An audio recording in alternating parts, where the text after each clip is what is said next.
Welcome to जी के G S by Raj sir. आज है 23 दिसंबर 2024 और 23 दिसंबर से संबंधित जितने भी प्रकार के करंट अफेयर के क्वेश्चन बन सकते हैं वे सारे इंपॉर्टेंट क्वेश्चन इस वीडियो में डिस्कशन करने वाले हैं। तो चलिए वीडियो में आगे बढ़ते हैं। अगर अभी तक आपने चैनल को सब्सक्राइब नहीं किया है तो पहले चैनल को सब्सक्राइब करें, बेल आइकन को दबाएँ ताकि आगामी वीडियो की नोटिफिकेशन आपको मिल सके। चलिए पहला क्वेश्चन देखते हैं। हाल ही में राष्ट्रीय गणित दिवस कब मनाया गया? तो 22 दिसंबर को। ऑप्शन नंबर बी इस क्वेश्चन का राइट आंसर हो जाएगा। अब देखिए दोस्तों, 22 दिसंबर को 125वीं रामानुजन जी की जयंती मनाई गई है ना। देखिए, श्रीनिवास रामानुजन की जयंती के उपलक्ष्य में यह दिवस सेलिब्रेट किया जाता है, जिसको क्या बोलते हैं, राष्ट्रीय गणित दिवस। और इसकी शुरुआत दोस्तों 22 दिसंबर 2022 को हुई थी। और अभी कौन सी जयंती है? देखिए, उन्होंने गणित के क्षेत्र में महत्वपूर्ण योगदान दिया और इस दिन को मनाने की शुरुआत रामानुजन की 125वीं जयंती पर 22 दिसंबर 2022 को शुरू की गई थी। अब कौन सी जयंती है दोस्तों रामानुजन जी की? तो आप जोड़ सकते हैं। देखिए, 2022 में 25वीं जयंती है तो 127वीं जयंती दोस्तों, है ना। तो हम 2024 में कौन सी जयंती मना रहे हैं? तो 127वीं जयंती रामानुजन जी की मना रहे हैं, ये आपको याद रखना है। अच्छा, इम्पोर्टेंट ये वाला क्वेश्चन है। तो 1 दिसंबर को विश्व एड्स दिवस मनाया गया। 2 दिसंबर को राष्ट्रीय प्रदूषण नियंत्रण दिवस और विश्व कंप्यूटर साक्षरता दिवस और अंतर्राष्ट्रीय गुलामी उन्मूलन दिवस मनाया गया। 3 दिसंबर को विश्व दिव्यांग दिवस। 4 दिसंबर को भारतीय नौसेना दिवस। 5 दिसंबर को अंतर्राष्ट्रीय स्वयंसेवक दिवस। 7 दिसंबर को अंतर्राष्ट्रीय नागरिक विमानन दिवस, सशस्त्र सेना झंडा दिवस और अंतर्राष्ट्रीय चीता दिवस 7 दिसंबर को मनाया गया। 8 दिसंबर की बात करें, बोधि दिवस मनाया गया। 9 दिसंबर को अंतर्राष्ट्रीय भ्रष्टाचार विरोधी दिवस मनाया गया। 10 दिसंबर को आप सभी जानते हैं अंतर्राष्ट्रीय मानवाधिकार दिवस मनाया गया। 11 दिसंबर को अंतर्राष्ट्रीय पर्वत दिवस। 12 दिसंबर को अंतर्राष्ट्रीय तटस्थता दिवस। 14 दिसंबर को राष्ट्रीय ऊर्जा संरक्षण दिवस। 16 दिसंबर को विजय दिवस मनाए और 17 दिसंबर को पेंशनर दिवस मनाया गया। अच्छा, 18 दिसंबर को अल्पसंख्यक अधिकार दिवस, अरबी भाषा दिवस और अंतर्राष्ट्रीय प्रवासी दिवस मनाया गया। 19 दिसंबर को गोवा मुक्ति दिवस मनाया गया। अच्छा, 20 दिसंबर को अंतर्राष्ट्रीय मानव एकजुटता दिवस मनाया गया और 21 दिसंबर को विश्व ध्यान दिवस मनाया गया। इतने फैक्ट आपको दिवस से संबंधित याद रखने हैं। चलिए नए क्वेश्चन की बात करते हैं। हाल ही में किसने वन स्थिति रिपोर्ट 2023 जारी की है? तो हमारे केंद्रीय मंत्री Bhupendra Yadav. Option number C इस क्वेश्चन का राइट आंसर हो जाएगा। भूपेंद्र यादव जी ने वन स्थिति रिपोर्ट 2023 जारी की है ना। कब जारी की है? 21 दिसंबर को देहरादून स्थित वन अनुसंधान संस्थान में भारत वन स्थिति रिपोर्ट 2023 का विमोचन किया गया। किसके द्वारा? मंत्री हैं हमारे भूपेंद्र यादव जी के द्वारा। चलिए नए क्वेश्चन की बात करते हैं। हाल ही में विदेश सचिव विक्रम मिश्री किस देश की आधिकारिक यात्रा पर गए हैं? तो विदेश सचिव हमारे हैं विक्रम मिश्री, ये मॉरिशस की आधिकारिक यात्रा पर गए, ये आपको याद रखना है।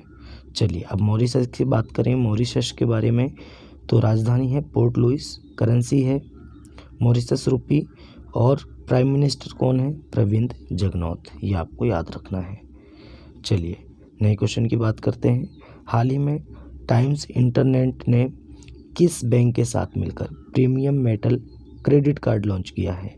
तो टाइम्स इंटरनेट ने ICICI बैंक के साथ मिलकर, है ना, premium metal credit card launch किया है। तो option number C ICICI bank right answer हो जाएगा।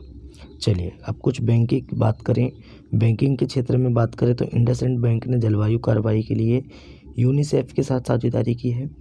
SBI को ग्लोबल फाइनेंस मैगजीन द्वारा 2024 के लिए भारत का सर्वश्रेष्ठ बैंक नामित किया गया। किसे? SBI को।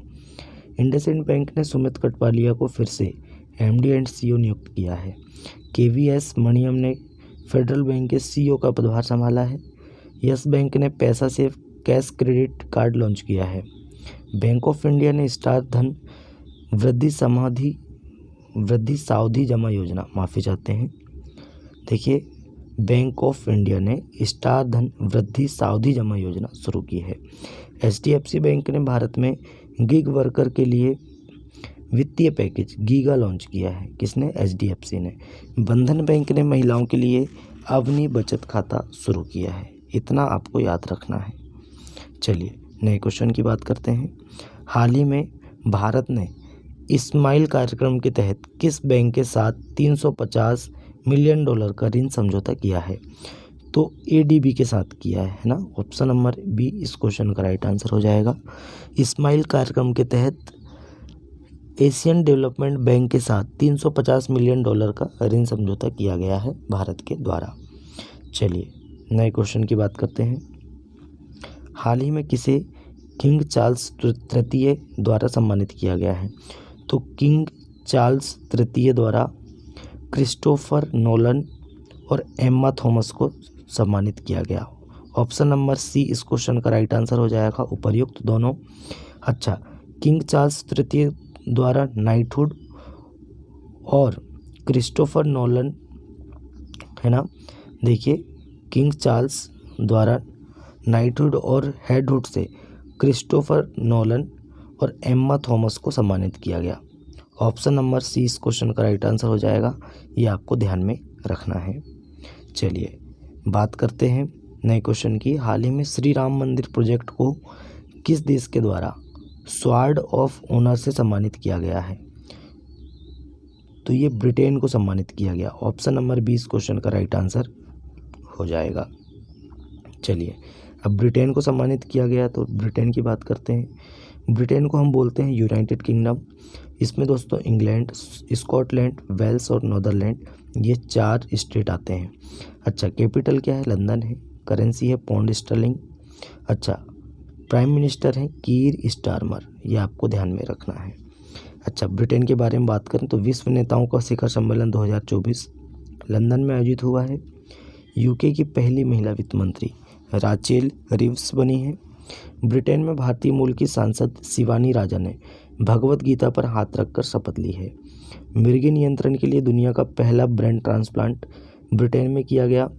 2023 में दुनिया का सबसे भीड़भाड़ वाला शहर लंदन बना है। ब्रिटेन के पूर्व प्रधानमंत्री डेविड कैमरन को विदेश मंत्री के रूप में नियुक्त किया गया। यूके ने AI सुरक्षा शिखर सम्मेलन की मेजबानी की और ब्रिटेन दुनिया का सबसे शक्तिशाली लेजर वल्कन 2020 बनाने की परियोजना पर काम कर रहा है। इतने फैक्ट आपको ब्रिटेन के बारे में याद रखना है। नए क्वेश्चन है, हाल ही में किस राज्य की पुलिस ने पहला फिक्की ड्रोन पुरस्कार 2024 जीता है? तो ये कर्नाटक सरकार की पुलिस ने जीता है। ऑप्शन नंबर सी इस क्वेश्चन का राइट आंसर हो जाएगा। अब कर्नाटक सरकार की पुलिस ने जीता है तो कर्नाटक की बात करें, राजधानी क्या है? बेंगलोर। कैपिटल क्या है दोस्तों? बेंगलोर है। अच्छा, CM है सिद्धारामैया और गवर्नर हैं थावरचंद गहलोत। अच्छा, कर्नाटक में अलमाटी बांध है, ये कृष्णा नदी पर है, और कृष्ण राज सागर बांध है, ये कावेरी नदी पर है। दोनों कहाँ पे दोस्तों? कर्नाटक में, ये आपको ध्यान में रखना है। चलिए बात करते हैं कर्नाटक के बारे में। तो भारतीय सेना ने भविष्य के युद्ध के लिए बेंगलुरु में AI इंक्यूबेशन सेंटर का अनावरण किया है। उबर ने बेंगलुरु में महिलाओं के लिए बाइक टैक्सी सेवा मोटो वुमेन शुरू की है। कर्नाटक के राज्यपाल ने युवा शुद्धि अभियान शुरू किया है। अमेज़न ने बेंगलुरु में अपना पहला Amazon future engineer maker space launch किया है। कर्नाटक सरकार ने 2024 कार्यक्रम शुरू किया है। अच्छा, कर्नाटक ने 24वीं राष्ट्रीय पैरा तैराकी चैंपियनशिप जीती है। BCCI ने बेंगलुरु में राष्ट्रीय क्रिकेट एकेडमी का उद्घाटन किया। RBI ने बेंगलुरु में SFB के निदेशकों के लिए सम्मेलन आयोजित किया। इतना फैक्ट आपको कर्नाटक के बारे में याद रखना है। चलिए नए क्वेश्चन की बात करते हैं दोस्तों। हाल ही में किसने भारत का पहला कीटनाशक रोधी बॉडी सूट किसान कवच लॉन्च किया है? तो ये दोस्तों हमारे केंद्रीय मंत्री हैं। किसने लॉन्च किया है? तो जितेंद्र सिंह ने। ऑप्शन नंबर 20 क्वेश्चन का राइट आंसर हो जाएगा, है ना। पहला कीटनाशक रोधी बॉडी सूट किसान कवच लॉन्च किया है। चलिए नए क्वेश्चन की बात करते हैं। हाल ही में किसने पुरुषों की 50 मीटर राइफल 3 पोजीशन का खिताब जीता है। तो पुरुषों की 50 मीटर राइफल 3 पोजीशन का खिताब किरण अंकुश जाधव ने जीता। ऑप्शन नंबर सी इस क्वेश्चन का राइट आंसर हो जाएगा। ये हैं किरण अंकुश जाधव और इन्होंने पुरुषों की 50 मीटर राइफल 3 पोजीशन का खिताब जीता है। अच्छा, बात करते हैं नए क्वेश्चन की। तो हाल ही में किसे यूके हाउस ऑफ कॉमन्स में चिकित्सा उत्कृष्टता पुरस्कार से सम्मानित किया गया है ना। तो राइट आंसर बताएंगे दोस्तों, रविंद्रन कुमेरन, है ना। ऑप्शन नंबर 20 क्वेश्चन का राइट आंसर हो जाएगा। रविंद्रन कुमेरन को यूके हाउस ऑफ कॉमन्स में चिकित्सा उत्कृष्टता पुरस्कार से सम्मानित किया गया। तो ऑप्शन नंबर 20 क्वेश्चन का राइट आंसर हो जाएगा। अब पुरस्कारों की बात है तो टॉम क्रूज को अमेरिकी नौसेना का सर्वोच्च सम्मान मिला है। नागालैंड की प्रसिद्ध लेखिका हैं इस्ट्रीन किरे को अंग्रेजी श्रेणी में साहित्य अकादमी पुरस्कार मिला है ना। नागालैंड की है प्रसिद्ध लेखिका इस्ट्रीन किरे, इनका नाम ध्यान रखना है, थोड़ा सा अजीब नाम है। इस्ट्रीन किरे ये नागालैंड की है, इनको साहित्य अकादमी पुरस्कार मिला है अंग्रेजी भाषा के लिए। हिंदी के लिए साहित्य अकादमी पुरस्कार किसे मिला है 2024 का, तो गगन गिल को मिला है। तो ऑप्शन नंबर 2024 का गगन गिल को मिला है हिंदी के लिए, और अंग्रेजी के लिए नागालैंड की हैं इस्ट्रीन किरे। अच्छा, पंडित स्वपन चौधरी को राष्ट्रीय तानसेन सम्मान 2023 से सम्मानित किया गया है। पंडित स्वपन चौधरी को, और देखिए बहुत इम्पोर्टेंट है ये तानसेन सम्मान। हिंदी साहित्य अकादमी पुरस्कार और इंग्लिश साहित्य अकादमी पुरस्कार में अंग्रेजी भाषा में किसे मिला, हिंदी भाषा में किसे मिला, और तानसेन सम्मान किसे मिला, ये बहुत इम्पोर्टेंट है। पंडित स्वपन चौधरी को तानसेन सम्मान 2023 से सम्मानित किया गया।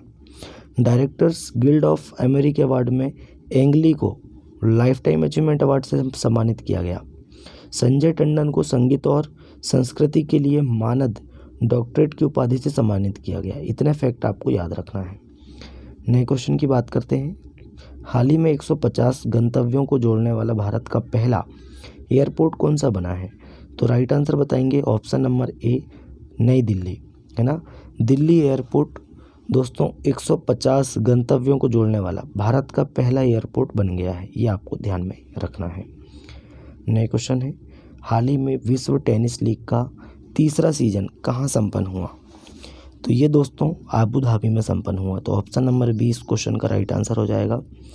विश्व टेनिस लीग का तीसरा सीजन आबू धाबी में संपन्न हुआ है। नए क्वेश्चन की बात करते हैं।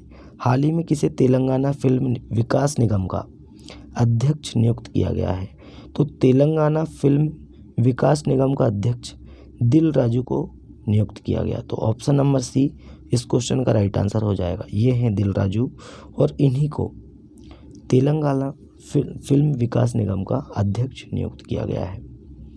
नए क्वेश्चन की बात करते हैं, उससे पहले कुछ नियुक्तियां देखते हैं। तो शंकर शर्मा को भारत में नेपाल के राजदूत के रूप में नियुक्त किया गया। किसे, शंकर शर्मा को भारत में नेपाल के राजदूत के रूप में नियुक्त किया गया। रोहन जेटली को DDCA के नए अध्यक्ष के रूप में चुना गया है। डॉक्टर मोहन को अंतर्राष्ट्रीय मधुमेह महासंघ का मानद फेलो चुना गया। अश्विनी भिड़े को महाराष्ट्र के मुख्यमंत्री का प्रधान सचिव नियुक्त किया गया। यस बैंक के नए कार्यकारी निदेशक के रूप में मनीष जैन को नियुक्त किया गया। जयन मेहता को अमूल का MD नियुक्त किया गया। नीलाब्र सेन गुप्ता ने BEL के CVO के रूप में कार्यभार संभाला है। गौतम हरि सिंघानिया को रेमंड लाइफ स्टाइल लिमिटेड के कार्यकारी अध्यक्ष के रूप में नियुक्त किया गया है। चलिए नए क्वेश्चन की बात करते हैं। हाल ही में प्रधानमंत्री मोदी को किस देश का सर्वोच्च सम्मान मिला है, तो प्रधानमंत्री मोदी जी अभी कुवैत गए थे, तो इनको दोस्तों कुवैत का सर्वोच्च नागरिक सम्मान ऑर्डर ऑफ मुबारक अल कबीर से सम्मानित किया गया, है ना। और मोदी जी को किसी देश से मिलने वाला ये 20वां अंतर्राष्ट्रीय सम्मान है, ये भी आपको याद रखना है। 20वें नंबर का है, ये आपको याद रखना है। अब कुवैत का सर्वोच्च सम्मान मिला है, तो कुवैत की बात कर लेते हैं। कुवैत की राजधानी कुवैत सिटी, करेंसी है दोस्तों दिनार, कुवैती दिनार, और प्रधानमंत्री कौन है, अहमद अल अब्दुल्ला अल सबा। कौन है? अहमद अल अब्दुल्ला अल सबा। ये आपको ध्यान में रखना है। तो दोस्तों आज का हमारा करंट अफेयर यही समाप्त होता है। वीडियो कैसा लगा कमेंट करके बताएं। अपने दोस्तों में ज़्यादा से ज़्यादा वीडियो को शेयर करें, लाइक करें और चैनल को सब्सक्राइब करें। चलिए मिलते हैं तब तक के लिए नए वीडियो में। जय हिंद, जय भारत।